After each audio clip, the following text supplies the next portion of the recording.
കേരള മനസാക്ഷി ഞെട്ടിച്ച ഷാരൂൺ രാജ് വധക്കേസിൽ ഒന്നാം പ്രതി ഗ്രീഷ്മ കുറ്റക്കാരിയാണെന്ന് കോടതി കണ്ടെത്തി. അമ്മാവൻ നിർമ്മല കുമാരനും കുറ്റക്കാരനെന്ന് കോടതി വിധിച്ചു. അമ്മയെ പക്ഷേ വെറുതെ വിട്ടു. സാഹചര്യ തെളിവുകളുടെ അഭാവത്തിലാണ് രണ്ടാം പ്രതി സിന്ധുവിനെ കോടതി വെറുതെ വിട്ടത്. കൊലപാതകം, വിഷം നൽകൽ, തെളിവ് നശിപ്പിക്കൽ അടക്കം കുറ്റങ്ങൾ തെളിഞ്ഞു. കേസിലെ ശിക്ഷാവിധി നാളെ അറിയാം. Special prosecutor advocate V S Vineeth Kumar ആയിരുന്നു. മരണക്കിടക്കയിലും പ്രണയിനിയെ വിശ്വസിച്ച ഷാരോൺ, കഷായത്തിലെ കളനാശിനിയുടെ രൂപത്തിൽ ആ പ്രണയത്തിൽ വിഷം കലക്കിയ ഗ്രീഷ്മ. ഒടുവിൽ ആ ആസൂത്രിത കൊലപാതകം വിചാരണ കോടതിയിൽ തെളിഞ്ഞു.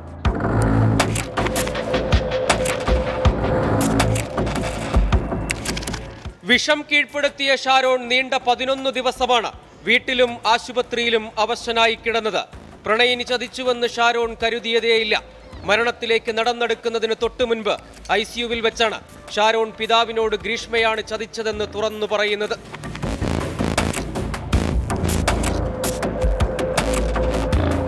ഷാരോണും ഗ്രീഷ്മയും ദീർഘകാലം പ്രണയത്തിലായിരുന്നു. ഇതിനിടെ ഗ്രീഷ്മയ്ക്ക് മറ്റൊരു വിവാഹാലോചന വന്നു. പ്രണയബന്ധത്തിൽ നിന്ന് പിന്മാറാൻ ഗ്രീഷ്മ ഷാരോണിനെ നിർബന്ധിച്ചെങ്കിലും തയ്യാറായില്ല. വഴങ്ങാതെ വന്നതോടെ ഷാരോണിനെ ഒഴിവാക്കാൻ ഗ്രീഷ്മ പദ്ധതിയിട്ടു. ഒടുവിൽ നാടിനെ ഞെട്ടിച്ച ക്രൂര കൊലപാതകം.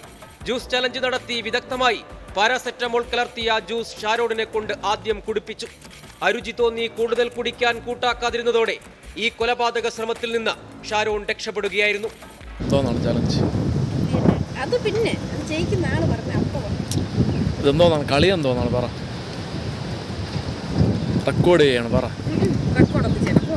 പിന്നീടാണ് വീട്ടിലേക്ക് വിളിച്ചു വരുത്തി കഷായത്തിൽ കളനാശിനി കലർത്തിക്കൊടുത്തത്. 2022 ഒക്ടോബർ 14 സുഹൃത്ത് റെജിനൊപ്പമാണ് ഷാരോൺ ഗ്രീഷ്മയുടെ വീട്ടിൽ പോയത്. ഇവിടെ വെച്ച് ഗ്രീഷ്മ ഷാരോണിന് മാരക കളനാശിനി കലർത്തിയ കഷായം സ്നേഹം അഭിനയിച്ച് നൽകി. സുഹൃത്തിനൊപ്പം ബൈക്കിൽ മടങ്ങവേ പലതവണ ഛർദ്ദിച്ച ഷാരോൺ ക്ഷീണിതനാവുകയും പിന്നീട് ആശുപത്രിയിൽ എത്തിക്കുകയും ചെയ്തു. വീട്ടിലേക്ക് തിരിച്ചെത്തിയെങ്കിലും ആരോഗ്യസ്ഥിതിയിൽ മാറ്റമില്ലാത്തതിനാൽ വീണ്ടും ചികിത്സ തേടി. ഒടുവിൽ 11ാം ദിവസം മരണത്തിന് കീഴടങ്ങി. മരണകാരണം ഗ്രീഷ്മ കഷായത്തിൽ കലർത്തി നൽകിയ പാരക്വിറ്റ് ഡൈക്ലോറൈഡ് എന്ന കളനാശിനിയാണെന്ന് പിന്നീട് വ്യക്തമായി. ആശുപത്രിയിൽ പ്രവേശിപ്പിക്കപ്പെട്ട ആദ്യ ദിവസം തന്നെ താൻ കുടിച്ച കഷായം ഏതാണെന്ന് ഷാരോൺ ഗ്രീഷ്മയോട് ചോദിച്ചിരുന്നു. പക്ഷേ ഇക്കാര്യത്തിൽ മറുപടിയൊന്നും ലഭിച്ചില്ല. വിഷത്തെക്കുറിച്ച് വ്യക്തതയില്ലാതിരുന്നതും രക്ഷപ്പെടാനുള്ള സാധ്യതയടച്ചു. ഗ്രീഷ്മ നൽകിയ ജ്യൂസും കഷായവും ഷാരോണിന്റെ മരണത്തിലേക്ക് നയിച്ചെന്ന കുടുംബത്തിന്റെ പരാതിയിലെ അന്വേഷണമാണ് ക്രൂര കൊലപാതകത്തിന്റെ ചുരുളഴിച്ചത്.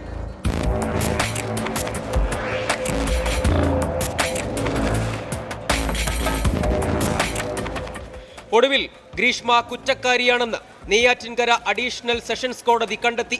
സാഹചര്യ തെളിവുകളുടെ അഭാവത്തിലാണ് അമ്മ സിന്ധുവിനെ വെറുതെ വിട്ടത്. മൂന്നാം പ്രതി അമ്മാവൻ നിർമ്മൽ കുമാർ തെളിവ് നശിപ്പിച്ചെന്ന് കണ്ടെത്തി. പ്രതികൾക്കുള്ള ശിക്ഷ നാളെ വിധിക്കും. പരമാവധി ശിക്ഷ ഉറപ്പാക്കാൻ ശ്രമിക്കുമെന്ന് പറഞ്ഞ special public prosecutor VS Vineeth Kumar അമ്മ സിന്ധുവിനെ വെറുതെ വിട്ടത് ദൃക്സാക്ഷികൾ ഇല്ലാത്തതിനാലെന്ന് പ്രതികരിച്ചു. വിഷം കൊണ്ട് ഉള്ള മരണമാണ് സംഭവിച്ചിരിക്കുന്നത്, കൊലപാതകമാണ് എന്ന ആരോപണം ഉന്നയിച്ചപ്പോൾ തന്നെ വിഷം ശരീരത്തിലോ ആന്തരിക അവയവങ്ങളിലോ വസ്ത്രത്തിലോ ഒന്നും തന്നെ കിട്ടിയിരുന്നില്ല. കാരണം അതൊരു കൊറോസീവ് പോയിസൺ ആണ്. തെളിവ് ശേഖരണത്തിനുൾപ്പെടെ പോലീസ് നടത്തിയ ജാഗ്രത ഫലം കണ്ടുവെന്ന് അന്വേഷണ ഉദ്യോഗസ്ഥരും പ്രതികരിച്ചു. ഇത്തരം ശാസ്ത്രീയമായ തെളിവുകളുടെ അടിസ്ഥാനത്തിലാണ് ഇത്തരം ഒരു നല്ലൊരു വിധി ഇതിലേക്ക് വന്നിട്ടുള്ളത്. ഇതൊന്നും വലിയ ശക്തമായ തെളിവുകളല്ല എന്ന് ആരെയും തെറ്റിദ്ധരിപ്പിച്ചതായിരിക്കാം. വളരെ കൂളായിട്ടുള്ള അല്ലെങ്കിൽ വളരെ ഹാപ്പി ആയിട്ടുള്ള രീതിയിലുള്ള ഒരു പെരുമാറ്റമായിരുന്നു ഗ്രീഷ്മയുടെ ഭാഗത്തു നിന്നുണ്ടായത്. ഷാരോണിനെ കൊലപ്പെടുത്തണമെന്ന ഉദ്ദേശത്തോടെ വീട്ടിലേക്ക് വിളിച്ചു വരുത്തിയ അതേ ദിവസം തന്നെ സാവധാനം മനുഷ്യ ശരീരത്തിൽ പ്രവർത്തിക്കുന്ന വിഷത്തിന്റെ പ്രവർത്തന രീതി ഗ്രീഷ്മ ഇന്റർനെറ്റിൽ തിരഞ്ഞു പഠിച്ചതുൾപ്പെടെ അന്വേഷണത്തിൽ നിർണായകമായി. വിധിക്ക് പിന്നാലെ ഒന്നും പ്രതികരിക്കാതെ ഗ്രീഷ്മ ജയിലിലേക്ക്.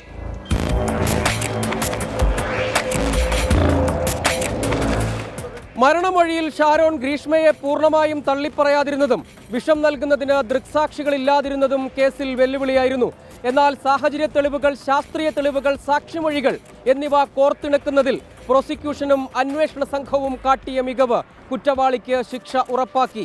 ഒന്നാം പ്രതിയായ ഗ്രീഷ്മയ്ക്ക് പരമാവധി ശിക്ഷയായ വധശിക്ഷ തന്നെ നൽകണമെന്ന നിലപാടിലാണ് പ്രോസിക്യൂഷൻ. സജോ ദേവസ്യാം, 24, തിരുവനന്തപുരം. എന്തായാലും നെയ്യാറ്റിൻകര അഡീഷണൽ സെഷൻസ് കോടതി പ്രതികൾക്കുള്ള ശിക്ഷ എന്താണെന്ന് നാളെ വിധിക്കും.